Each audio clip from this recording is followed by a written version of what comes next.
కాబట్టి ఏంటి ఇక్కడ పరిస్థితి ఎట్లా ఉంది? ఎందుకంటే ఇక్కడ మూడు పార్టీలు కూడా గట్టిగా ఫైట్ చేస్తా ఉన్నాయి, కాంగ్రెస్, బీజేపీ, బీఆర్ఎస్.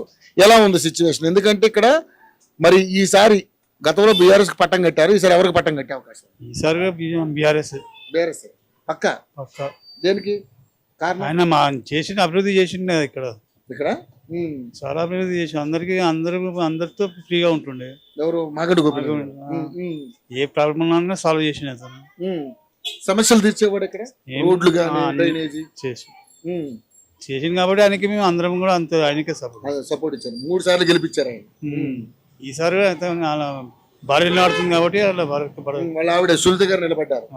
మరి ఇప్పుడు కాంగ్రెస్ పార్టీ అధికారంలో ఉంది. కాంగ్రెస్ పార్టీ ఉన్నా మనకు దాంతో మనకి ఏ పట్టింపు లేదు. దాంతో మనం వేస్ట్ వచ్చినా కూడా అది వేస్ట్ అది పార్టీ. అంతేనా? ఎందుకు 6 గ్యారెంటీలు అన్నారు కదా బాబాయ్?